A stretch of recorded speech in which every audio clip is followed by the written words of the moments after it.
What if the person you mourned for decades suddenly knocked on your door? What if the funeral you attended was for someone who was still breathing, still walking this earth, living a completely different life? Today, we're diving into 3 cases that will make you question everything you think you know about disappearance and return. But before we begin, make sure you hit that subscribe button and smash the notification bell. You won't want to miss a single moment of these mind-bending true stories. And if you're ready to have your perspective completely shifted, drop a like right now to help us keep bringing you these incredible cases. When someone vanishes without a trace, they leave behind more than just empty chairs at the dinner table. Families are haunted by unanswered questions. Days turn into weeks, weeks into years, and years into decades of not knowing. The uncertainty becomes its own kind of torture. But in rare circumstances, the missing come back. And when they do, the questions multiply. Where were they? Why did they leave? What happened during those lost years? Today, we're examining 3 cases that defy explanation, 3 people who disappeared and returned years later with stories that challenge everything we think we know about missing persons cases. July 26, 1984. Braunschweig, Germany. 24-year-old Petra Pazsitka had her entire future ahead of her. A brilliant computer science student, she just completed her thesis on computer languages, an impressive achievement in an era when personal computers were still a novelty. She lived in student accommodation, independent and focused on her career. That morning, Petra had a routine dentist appointment scheduled. She left her home, giving her neighbors a set of keys and asking them to feed her birds while she was away. It seemed like she'd be gone for more than just an afternoon. She arrived at the dentist's office and completed her appointment, leaving the practice at 3 o'clock in the afternoon. According to a friend, Petra planned to visit her parents in nearby Wolfsburg afterward, making the journey by bus. She never arrived. And she never came back to her student accommodation either. In the days that followed, an extensive search operation was launched. Police canvassed the area, interviewed witnesses, and followed every possible lead. Petra's case was even featured on Germany's equivalent of Crime Watch, a television program that had successfully solved numerous missing persons cases. But there was no trace of her. Investigators did uncover some puzzling details. Before her disappearance, Petra had withdrawn a substantial amount of money from her bank, approximately €2,000 in today's currency. Combined with the keys she'd given her neighbors, it suggested some level of planning. But planning for what? The investigation took a dark turn when police began exploring connections to other crimes in the area. Just 1 year earlier, in 1983, a 14-year-old girl had been murdered in a wooded area close to where Petra was supposed to catch her bus. The similarities were too striking to ignore. Had Petra met the same fate? In March of 1985, less than a year after Petra vanished, a 19-year-old carpenter's apprentice identified only as Gunther K. was arrested for the murder of that 14-year-old girl. In police custody, he confessed to the killing. 2 years later, he confessed to another murder. Petra's. Based on this confession, authorities declared Petra Pazsitka legally dead in 1989. Her family held a funeral without a body. They mourned. They tried to move forward. Her father eventually passed away, believing his daughter had been murdered. For 31 years, everyone believed Petra was dead. Then came September 2015. A 55-year-old woman in Düsseldorf called the police to report a burglary at her apartment. It should have been a routine investigation. Officers arrived, took her statement, and began looking into the break-in. But something didn't add up. As detectives dug deeper, they discovered the woman was living under a false name. When questioned, she did something extraordinary. She revealed her true identity. Petra Pazsitka. The woman who'd been declared dead 26 years earlier was standing right in front of them, very much alive. To prove who she was, she produced her 30-year-old identification card. The investigation revealed that Petra had been living throughout various parts of West Germany for over 3 decades, eventually settling in Dusseldorf about 10 years before she was found. But her existence had been almost completely off the grid. No social security card. No passport. No driver's license. No bank account. Remarkably, police determined she hadn't committed any crimes. She'd never used forged documents or assumed a false identity in any official capacity. She'd simply existed in the margins of society, invisible to the bureaucratic systems that track most of us from birth to death. When news broke that Petra was alive, her mother and brother were overcome with emotion, shock mixed with tears of relief and confusion. They'd spent decades believing she was dead, murdered by a confessed killer. But Petra had no interest in reuniting with them. She told investigators she wanted no contact with the public or with her family. She declined to publicly explain why she'd left her old life behind. Authorities asked if there had been violence or abuse in her home, but she clearly ruled that out. The confession that had led to her being declared dead? False. Gunther K. had never killed Petra Pazsitka because Petra Pazsitka had never been killed. Her family wrote her a letter and asked police to deliver it, hoping she might one day change her mind. But Petra had made her choice 3 decades earlier, and she wasn't changing it now. To this day, her reasons remain her own. Vancouver, Canada. 2012. 35-year-old Anton Pilipa was known as an anti-poverty activist and what his brother Stefan described as a tough individualist. He was passionate about social justice, but he was also struggling, dealing with mental health challenges that his family had found difficult to address.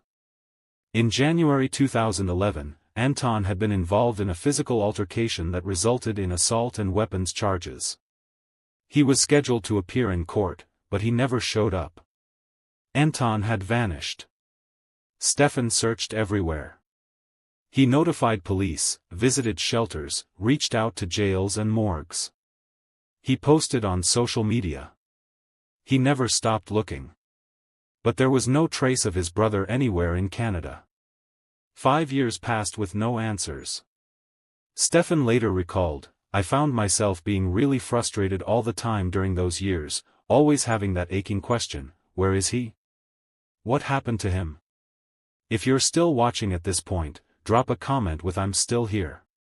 Let's see who's truly following this shocking story. And while you're at it, make sure you've hit that like button because what comes next is absolutely unbelievable.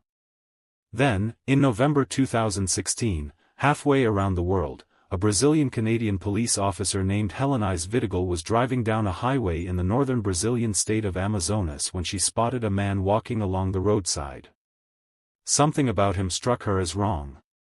He didn't look like he belonged there. She pulled over and picked him up. The man had no identification. When Helenise spoke to him in English, he responded but seemed confused, unable or unwilling to share details about his identity or his past. The only thing she could determine was that he was from Canada. Helenise, who held Canadian citizenship herself, recognized immediately that this man was in serious trouble. She took him to a hospital, but shortly afterward, Anton escaped from the facility and fled into the dense jungle. This was one of the most dangerous regions in Brazil, an area inhabited by crocodiles, jaguars, and other deadly predators. Helenise was terrified. "We truly were afraid he could be eaten by one of those animals," she recalled. Fortunately, a search team located Anton and brought him back to a hospital in Manaus. Meanwhile, Helenise had started her own investigation. She posted Anton's photo on social media, hoping someone somewhere might recognize him. In December 2016, her post reached Stefan Pilipa in Canada. When Stefan saw the photographs, his heart stopped. He couldn't be certain, but he thought there was a good chance this man was his brother.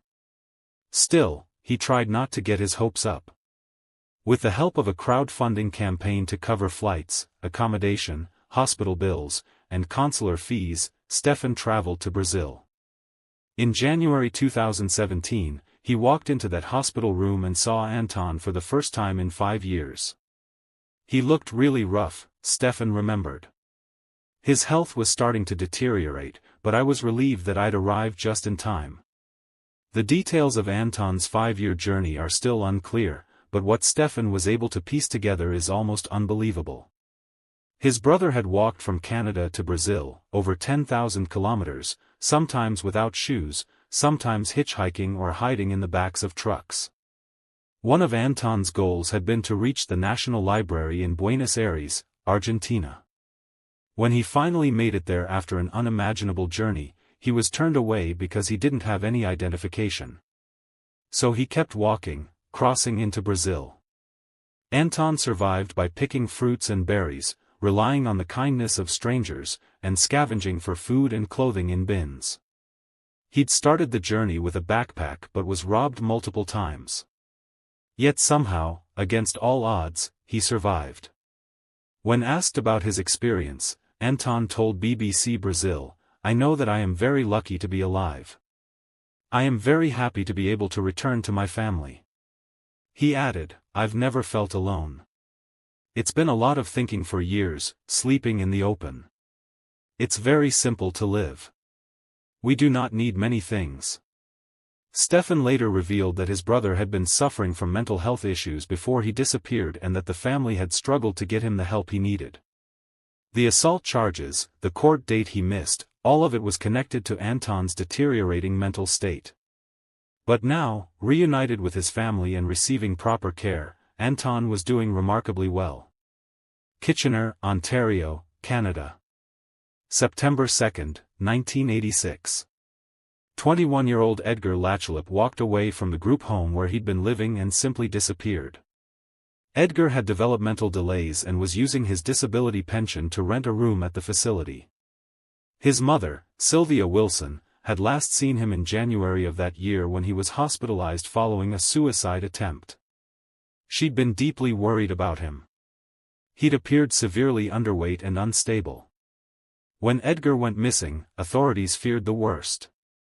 They'd discovered he purchased a bus ticket to Niagara Falls, a location known both as a tourist destination and a suicide hotspot. Police couldn't trace him beyond that point. Sergeant Randy Close stated at the time, "We're concerned for his well-being because of his state of mind. When people disappear like this fellow for that long, then we figure the worst." In 1991, a non-profit organization began using new technology at airports and other public spaces to display photographs of missing persons, hoping to generate leads. Edgar's photo was among them, but no one came forward. In 1993, police followed up on a reported sighting in Hamilton, but it led nowhere. The case went cold. In 2008, the homicide branch took over 20 active missing persons cases in the area and began fresh investigations. But still, there was no sign of Edgar. Sylvia never stopped wondering what had happened to her son. She told reporters, "When Edgar disappeared, I became quite sick. I had to take a leave of absence from work. I was near a nervous breakdown." She held on to a fragile hope that somehow, somewhere, Edgar was still alive. Maybe someone had taken advantage of him because of his developmental challenges. Maybe he'd been murdered. Without answers, she couldn't rest. Edgar's father passed away in 2000, never knowing what happened to his son. Then came February 10, 2016, 30 years after Edgar disappeared. Police made an announcement that stunned everyone. Edgar Lachalip had been found alive. He was living in St. Catharines, Ontario, just a few hours from where he'd gone missing 3 decades earlier. And he'd solved his own case by remembering who he was. Here's what had happened. On the day of his disappearance, Edgar had left Waterloo and headed toward St. Catharines, passing through the Niagara region. During his journey, he sustained a head injury that affected his memory. He couldn't remember his name, where he was from, or that he had a family looking for him. So Edgar did the only thing he could do. He started over. He lived a quiet, difficult life, dealing with homelessness and relying on social services. He didn't use social media. He kept to himself. For 30 years, he existed under the radar, unaware that his mother was still searching for him. In January 2016, Edgar contacted his social worker with startling news. He was starting to get fragments of his memory back, and he was certain his real name was Edgar Lachalip. The social worker researched the name and discovered the missing persons case. She contacted the police, who took a DNA sample and compared it to one Sylvia had provided the previous year. It was a match. When Sylvia received the call that Edgar had been found, she was overwhelmed. "I was just kind of blown away," she recalled. After 3 decades, mother and son reunited. The first thing Edgar did was apologize. Then he told her about his life, how he'd made friends in St. Catharines, had his own apartment, and survived on a government disability pension. Sylvia said, "I just want to talk to him and help him out in any way I can. I just want to see him." Edgar Lachalip had spent 30 years living a completely different life, unaware of his true identity. But in the end, memory found its way back. 3 people. 3 disappearances. 3 impossible returns. Petra, who chose to vanish and refused to explain why. Anton, who walked 10,000 kilometers across 2 continents in search of something he could never quite name. And Edgar, who lost himself completely and took 30 years to find his way back. Their stories challenge our assumptions about missing persons cases. They remind us that not every disappearance is a crime, not every missing person is a victim, and not every mystery has an answer we can understand. Sometimes people leave because they need to. Sometimes they're running from something. Sometimes they're running toward something. And sometimes, like Edgar, they don't even know they're missing at all. If these cases left you with more questions than answers, you're not alone. Drop a comment below with your thoughts and theories. What would drive someone to completely abandon their life? Could you ever understand making that choice? And if you want more deep dives into the strange, the unsolved, and the unexplained, hit that subscribe button and smash that notification bell so you never miss an episode. Thank you for watching. Stay alert, stay safe, and I'll see you next time.